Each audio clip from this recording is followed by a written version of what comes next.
Hey, xin chào các bạn. Chào mừng các bạn đã quay trở lại với channel của tôi. Và trong video clip ngày hôm nay thì chúng ta sẽ cùng quay trở lại với series top 5 các sai lầm phổ biến mà những người chơi Warpath mới hay gặp phải. Mình cũng đã có rất nhiều các video clip liên quan đến các sai lầm phổ biến của những người chơi rồi. Nhưng ở phiên bản 13.7 này, chúng ta sẽ lại liệt kê lại để nhắc lại cho các bạn, những người mới biết để chúng ta có thể phòng tránh. Ok, rồi. Bên cạnh những cái việc mà nâng cấp đội hình, lựa chọn sĩ quan hoặc là lựa chọn các đơn vị quân đội hoặc là nghiên cứu, thì chúng ta có một vài các cái điểm sai lầm mà có lẽ mình nên đính chính lại để các bạn có thể rút kinh nghiệm.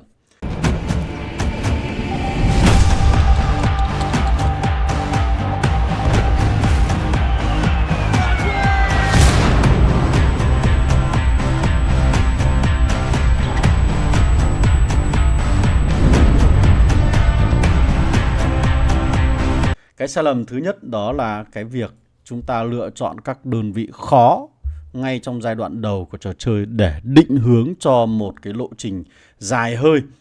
Cái này thì mình nghĩ rằng các bạn đã bị những người chơi được 3 năm hoặc là 4 năm định hướng cho các bạn. Nhưng cái xuất phát điểm của họ khác so với xuất phát điểm của các bạn. Và họ đã chơi được 3 năm, 4 năm rồi, còn các bạn đang là người mới. Thì việc lựa chọn những cái đơn vị khó đấy để bắt đầu ngay một trò chơi mới, nó sẽ cực kỳ khó và trải nghiệm sẽ rất tệ. Ở đây có một vài cái đơn vị mà khó được mình đánh giá, đó là thứ nhất, đơn vị này. Và cũng có những bạn đã bình luận ở trên fanpage của mình, đó là sai lầm đầu tiên của những người chơi mới đó là lựa chọn đơn vị giàn phóng tên lửa. Một phần thì do các bạn đam mê về đơn vị này, và một phần là do chúng ta xem các trận đánh hoành tráng ở cấp độ sử thi, và một phần là chúng ta bị định hướng bởi những người chơi đã từng chơi rất lâu rồi. Thế nên thành ra là chúng ta bị tiêm vào đầu cái định hướng là phải nâng cấp đơn vị này. Thành ra các bạn sẽ bị gặp khó khăn trong việc tìm kiếm các phôi để có thể ghép các đơn vị này lên cao hơn. Ở trong này, việc lựa chọn đơn vị dàn phóng tên lửa để chơi nó không sai. Nó tùy thuộc vào sở thích, nhưng nó sẽ khiến cho các bạn khó nâng cấp độ của đơn vị này lên đến 7.1 sớm. Là bởi vì chúng ta sẽ cần phải có những cái đơn vị tương ứng của nó. Mà các bạn hình dung những đơn vị dàn phóng tên lửa này chỉ có 5 sao mới mở được thôi. Chứ hiện tại là không có các đơn vị 4 sao các bạn nhé. Cho nên nó sẽ rất khó kiếm ở trong giai đoạn đầu. Đặc biệt là chúng ta lại không có nhiều các cái thẻ để mở ra các thiết bị, để mở ra các cái đơn vị này. Cái thẻ này tìm kiếm trong giai đoạn đầu cực kỳ khó các bạn nha. Đó, đấy là đơn vị thứ nhất mà nhiều người chơi sẽ định hướng cho bạn chơi. Và bạn thích một cái thôi. Từ cái việc thích cho đến cái việc mà xây dựng đội hình về sau, nó còn một quãng thời gian rất dài. Và quan trọng hơn hết là các bạn cần phải trải qua được cái thời kỳ đầu game đã, đúng không? Rồi, một cái đơn vị thứ hai mà có lẽ nhiều người chơi sẽ khuyến khích bạn nâng cấp, đó chính là cái đơn vị này, là xe tăng hạng siêu nặng. Nhiều người sẽ khuyến khích bạn nâng cái này, đơn vị này để có thể đi được chiến dịch. Tuy nhiên hiện tại chiến dịch nó đã rất dễ hơn rất nhiều so với những thời kỳ mà những người chơi cũ cách đây 3 năm, 4 năm họ đã từng chơi. Đến bây giờ các bạn chỉ cần quan tâm cho mình một đơn vị bộ binh có thể là của cái phe đảng trật tự, hoặc là một đơn vị bộ binh của phe màu xám. Đấy, cái phe màu này đấy, là đều được, là đã có thể đi được các màn chơi chiến dịch rồi, chứ cũng không cần thiết phải đơn vị xe tăng hạng siêu nặng. Cái đặc điểm của đơn vị này nó cũng giống với đơn vị dàn phóng tên lửa mà mình vừa cho các bạn xem, giống đơn vị này. Nó rất khó kiếm phôi, nó rất khó kiếm các cái bản copy ở dạng 6.1 này. Cho nên là khi mà các bạn đã nâng cấp lên đến 6.1, các bạn nhiều người sẽ nôn nóng và nóng vội để nâng cấp nó lên 7.0.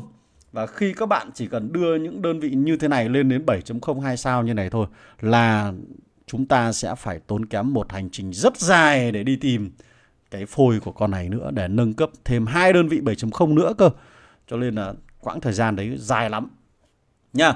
Mà sau này đến ngày thứ 60 chúng ta lại còn có xuất hiện các đơn vị hải quân nữa, cho nên là cái hành trình đó lại càng dài nữa cơ. Nhá. Thế nên là chúng ta Có lẽ rằng là sẽ phải đứng cách xa hai cái đơn vị này ra. Sau khi mà các bạn chơi được chiến dịch xong rồi ấy, các bạn bắt đầu định hướng chơi pháo binh hoặc là chơi xe tăng hoặc là chơi base to base, thì lúc đó chúng ta sẽ tính toán các đơn vị về sau nhá. Cho nên là đừng có chọn những cái đơn vị khó chơi để bắt đầu trong giai đoạn đầu. Nó sẽ giúp cho các bạn bị chậm trong cái tốc độ hành trình lại. Là mục tiêu của chúng ta phải chơi được cái này. Đấy. Ok. Rồi đến ngày thứ 60 thì trong máy chủ của các bạn sẽ xuất hiện các đơn vị hải quân. Thì nhiệm vụ của các bạn đến giai đoạn này chúng ta sẽ lại phải phân bố các cái thẻ làm thế nào để có thể ghép được các đơn vị tàu chiến lên đến cao nhất. Thì đơn vị tàu chiến mà mình khuyến nghị để các bạn có thể chọn một đơn vị tàu chiến của Đảng Trật Tự là tàu chiến thiết giáp cộng với một đơn vị tàu sân bay. Cái này mình đã nói rất nhiều lần ở trong các video clip dành cho người chơi mới rồi đây này. Đấy. Và một đơn vị bất kỳ của cái đảng sư đoàn tiên phong này để chúng ta có thể hoàn thành được các màn chơi chiến dịch. Như vậy là trong vòng 60 ngày đầu tiên thì chúng ta phải định hình được các đơn vị về mặt đất gồm có những đơn vị nào. Ít nhất các bạn sẽ cần phải có 3 đơn vị.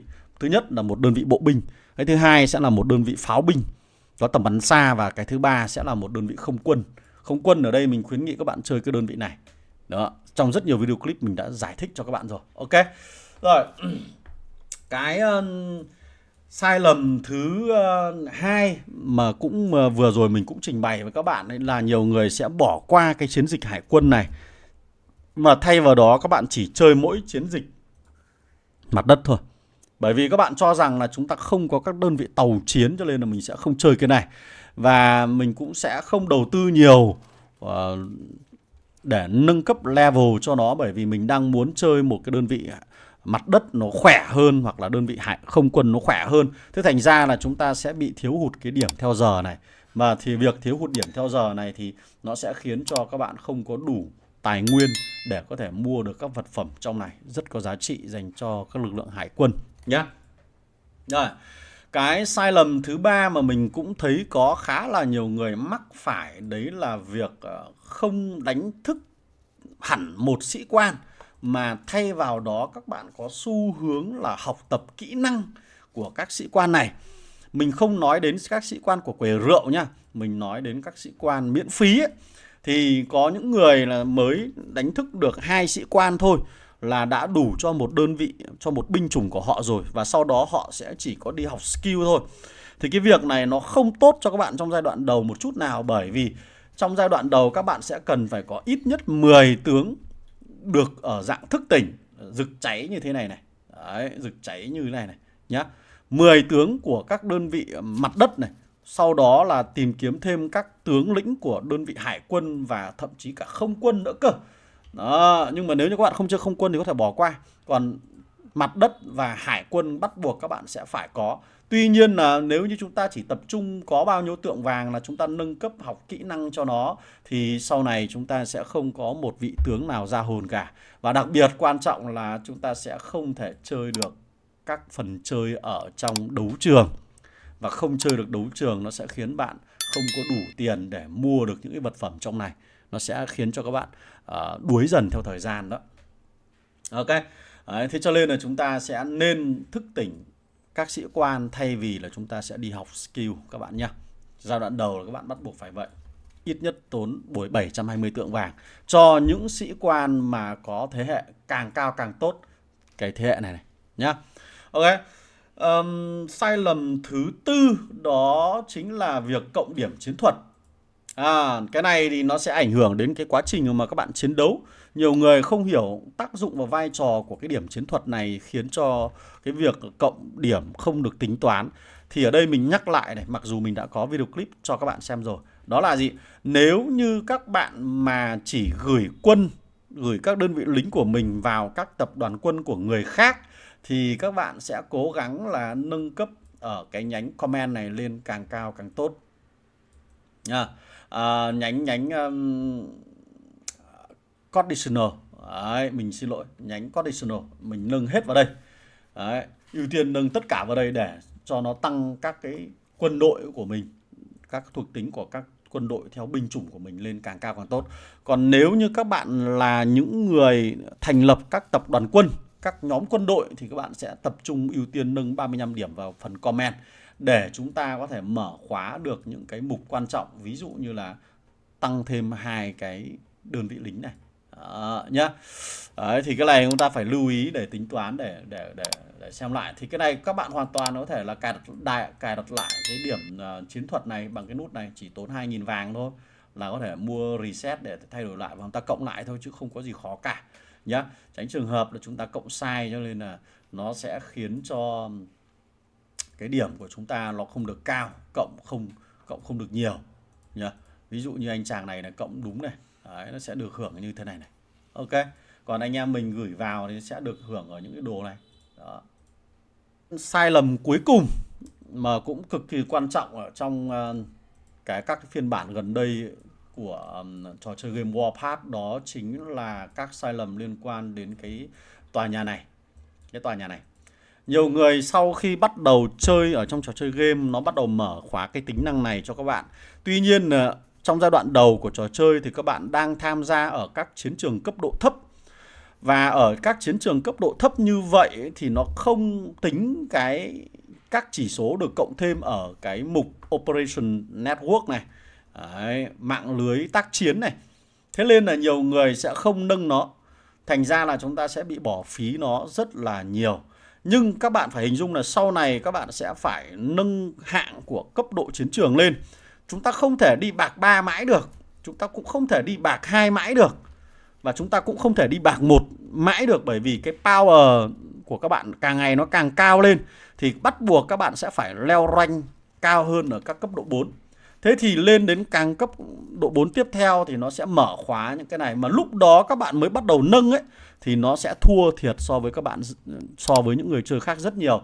Cho nên ấy, trong giai đoạn đầu thì có lẽ chúng ta cũng không cần thiết phải đầu tư quá nhiều các cái thẻ tính toán vào trong mục này. Nhưng mỗi ngày nó cho chúng ta miễn phí 1 lần, thì các bạn nên tận dụng cái lượt miễn phí đó để nâng cấp độ của các cái chỉ số này lên nhá. Nó sẽ có tác động đến tất cả các đơn vị lính của các bạn, bao gồm cả lục quân, hải quân và không quân đấy. Nên là tội gì mà không nâng nhá.